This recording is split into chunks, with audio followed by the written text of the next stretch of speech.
پاکستانی عدالتی معاملات داخلی ہیں لیکن عالمی قوانین کی پاسداری چاہتے ہیں۔ برطانوی وزیر خارجہ کا بانی پی ٹی آئی پاکستان کی صورتحال پر ممبران پارلیمنٹ کے خط کا جواب۔ برطانوی وزیر خارجہ نے کہا باقاعدگی سے اہم معاملات پر سینئر سطح پر بات چیت کرتے ہیں۔ پاکستان بنیادی آزادیوں اور شفاف ٹرائل کے حق کا احترام کرے۔ خط میں سویلین کے فوجی عدالتوں میں ٹرائل کی شفافیت اور آزادانہ جانچ پر تحفظات کا اظہار۔ پاکستان میں انسانی حقوق سے متعلق امریکی عوانی نمائندگان کی قرارداد پر اقدامات کا مطالبہ۔ 54 ارکان کانگریس نے صدر جو بائیڈن کو خط لکھ دیا۔ کہا پاکستان میں 2024 کے ناقص الیکشن کے بعد انسانی حقوق کی درجیاں بکھیری گئی۔ پی ٹی آئی رہنماؤں کی فوری رہائی کے لیے اقدامات کیے جائیں۔ 9 مئی کے حملوں کے ناقابل تردید شواہد موجود ہیں۔ پی ٹی آئی عہدیداروں کو 9 مئی کی ہدایات دی گئی۔ وزیر اطلاعات عطا تارڑ نے 9 مئی کی سی سی ٹی وی فوٹیج اور ویڈیوز جاری کر دی۔ کہا حساس تنصیبات کو نشانہ بنا کر سیاسی بیانیاں بنانے کی کوشش کی گئی۔ پی ٹی آئی قیادت 9 مئی واقعات پر معافی مانگے۔ اور پاکستانی بیٹرز کا فلاپ شو، دوسرا ٹی20 بھی آسٹریلیا جیت گیا۔ 148 رنز ہدف کے تعاقب میں قومی ٹیم 134 رنز پر ڈھیر۔ محمد رضوان 13، بابر اعظم 3، صاحبزادہ فرحان 5 پر آؤٹ ہو گئے۔ آسٹریلیا نے سیریز میں 2-0 کی فیصلہ کن برتری حاصل کر لی۔ چیمپئنز ٹرافی آزاد کشمیر نہیں جائے گی، آئی سی سی نے بتا دیا۔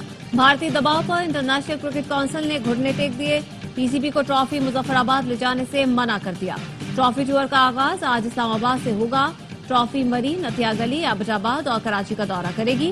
22 نومبر کو پاکستان میں دورہ مکمل کرنے کے بعد ٹرافی بنگلہ دیش، افغانستان کا ٹور کرے گی۔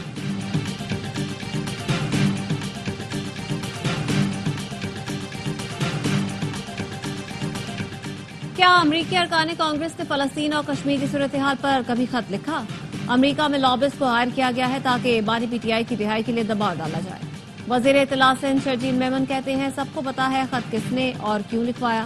خط وہ لکھوا رہا ہے جن کا ایجنڈا ہمیشہ پاکستان کو نقصان پہنچانا ہے۔ اسرائیلی پیسہ استعمال کر کے بانی کو رہا کرانے کی کوشش ہو رہی ہے۔ بانی پی ٹی آئی پاکستان میں اسرائیل کا اثاثہ ہے۔ مشیر وزارت قانون بیرسٹر عقیل ملک نے کہا انتشاری ٹولہ امریکہ میں لابنگ فرمز ہائر کر کے ڈالروں میں ادا کر رہا ہے۔ نوٹوں کی بوریوں کے منہ کھلے ہوئے ہیں۔ ڈاکٹر قمر چیمہ کا کہنا ہے کہ پی ٹی آئی نے امریکہ میں پاکستان مخالف لابنگ شروع کر دی۔ جو کام بھارت کر رہا تھا وہ اب پی ٹی آئی نے شروع کر دیا ہے۔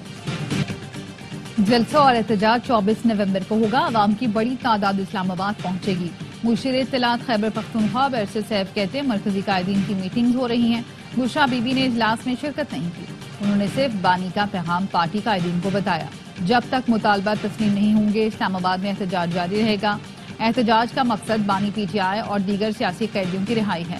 بیرسٹر سیف نے کہا ہم نے جلسوں میں کوئی سرکاری مشینری استعمال نہیں کی۔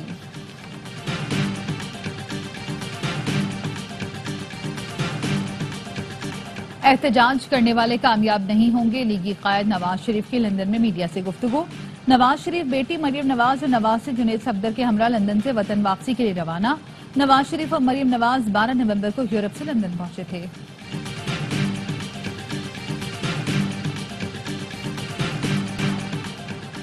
شاہ محمود قریشی نے 24 نومبر کے احتجاج کی حمایت کر دی۔ اے ٹی سی میں پیشی پر میڈیا سے گفتگو میں شاہ محمود نے کہا کارکن پرامن رہیں، قانون کو ہاتھ میں نہ لیں۔ پرامن احتجاج ہمارا آئینی اور قانونی حق ہے۔ بانی پی ٹی آئی کے ساتھ کھڑا تھا اور کھڑا ہوں۔ پہلے سائفر کیس میں اڈیالہ میں پڑا تھا، اب کوٹ لکھپت جیل میں جھوٹے کیسز میں ہوں۔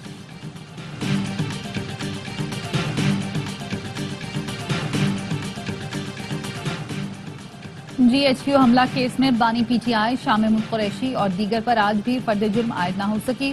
عمر ایوب، شیخ رشید، راجہ بشارت سمیت دیگر ملزمان عدالت میں پیش ہوئے جنہیں عدالت نے حاضری لگا کر جانے کی اجازت دے دی۔ پروسیکیوشن کی جانب سے ملزمان کو چالان کی اضافی نقول دی گئی۔ راولپنڈی کی انسداد دہشت گردی کی عدالت نے سماعت 25 نومبر تک ملتوی کر دی۔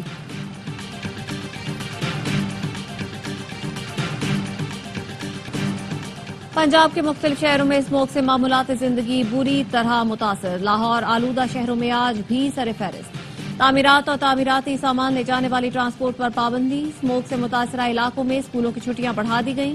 کالج اور جامعات کی کلاسز آن لائن ہوں گی۔ ریسٹورنٹس 4 بجے تک کھلیں گے، اس کے بعد صرف ٹیک اوے ہو سکے گا۔ ٹرینوں کی آمد و رفت 3 سے 13 گھنٹے تاخیر کا شکار۔ رحمان بابا ایکسپریس 5، عوامی ایکسپریس 8، کراچی ایکسپریس 9 گھنٹے تاخیر سے کراچی پہنچے گی۔ گرین لائن 6 گھنٹے تاخیر سے کراچی پہنچے گی۔ بھکر میں دھند کے باعث 3 حادثات میں 15 افراد زخمی ہوئے۔ بچے اور نوجوان موسمیاتی تبدیلیوں کے اثرات کا سب سے زیادہ شکار۔ سندھ حکومت آب و ہوا بہتر کرنے کی حکمت عملی کو فروغ دینا چاہتی ہے۔ وزیر اعلیٰ سندھ کی باکو میں COP 29 کے موقع پر گفتگو، کہا آب و ہوا کی بہتری کے لیے گرین انرجی پائیدار زراعت کے طریقوں پر عمل پیرا ہیں۔ وزیر اعلیٰ کی پاکستان پیویلین میں یونیسیف کے زیر اہتمام تقریب میں بھی شرکت۔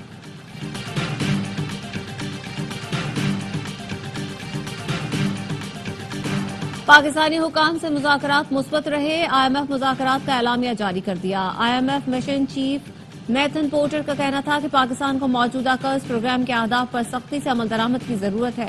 کئی شعبہ جات میں نجی شعبے کا حصہ بڑھا کر حکومت کا حصہ محدود کرنا چاہیے۔ حکومت ایسے شعبے سے ٹیکس آمدن بڑھانے کے لیے پرعزم ہے جو ٹیکس نہیں دے رہا۔ مذاکرات میں توانائی اصلاحات اور چیلنجز پر خصوصی بات چیت ہوئی۔ IMF ایگزیکٹو بورڈ کو مذاکرات سے آگاہ کیا جائے گا۔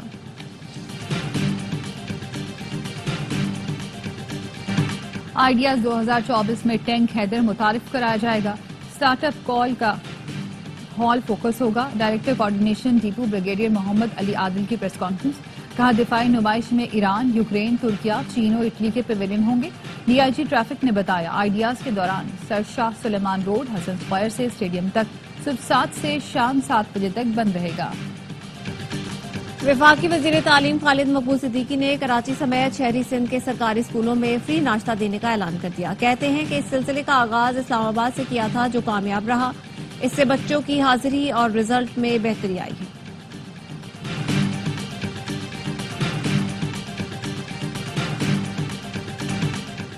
گجرانوالہ میں بھکاری خاندان نے دادی کے 40ویں پر 12,000 افراد کا کھانا تیار کروایا۔ پوتے کے مطابق 40ویں کی تقریب کا بجٹ 1.25 کروڑ روپے رکھا گیا تھا۔ کراچی، پشاور، سوات تک سے آئے لوگ شریک ہوئے۔ مربع جات بھی بنوائے گئے تھے۔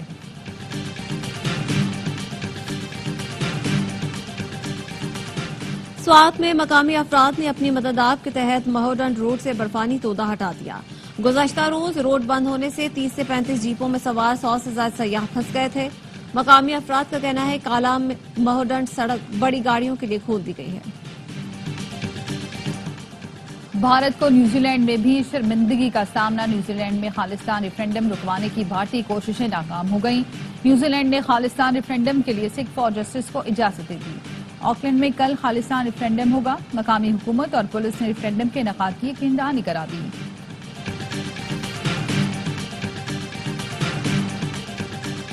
اسرائیل کے لیبنان پر وحشیانہ حملے، 24 گھنٹے میں 59 افراد شہید، 100 سے زائد زخمی۔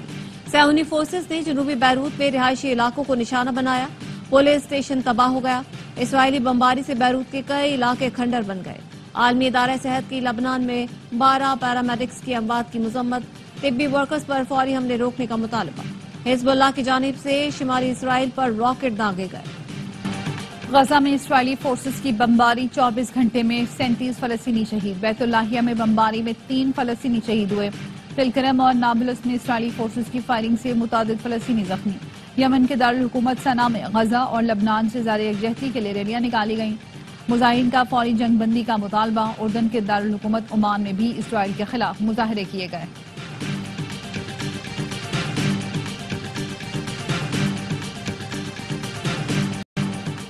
ایران ٹرمپ کو قتل کرنا نہیں چاہتا۔ ایران نے امریکی الزامات مسترد کر دیے۔ امریکی میڈیا کے مطابق سوئس سفیر کے ذریعے ایران نے گزشتہ ماہ امریکہ کو خط بھیجا جس میں ایران نے کہا تھا وہ ٹرمپ کے قتل کی سازش نہیں کرے گا۔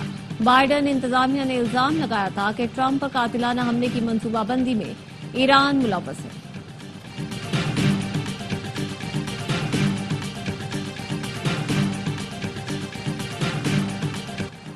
نو منتخب امریکی صدر ڈونلڈ ٹرمپ نے کیرولین لوئٹ کو وائٹ ہاؤس کی پریس سیکرٹری نامزد کر دیا۔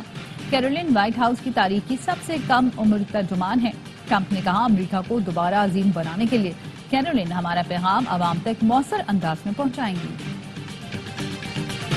دوران پرواز طیارے میں شدید جھٹکے، مسافروں کی جان پر بنائی۔ اسٹاک ہوم سے میامی جانے والی پرواز ٹربولنس کی وجہ سے شمالی بحر اوقیانوس کے اوپر ہچکولے کھانے لگی۔ طیارے میں چیخو پکار، کئی مسافر اچھل کر چھت سے جا لگے۔ ہنگامی طور پر طیارہ کوپن ہیگن میں لینڈ کرایا گیا۔ ANP کے مرکزی رہنما غلام احمد بلور کے بھائی اور سابق سینیٹر الیاس احمد بلور انتقال کر گئے۔ الیاس بلور گردوں کے عارضے کے باعث اسلام آباد میں زیر علاج تھے۔ نماز جنازہ کل دن 2 بجے وزیر باغ پشاور میں ادا کی جائے گی۔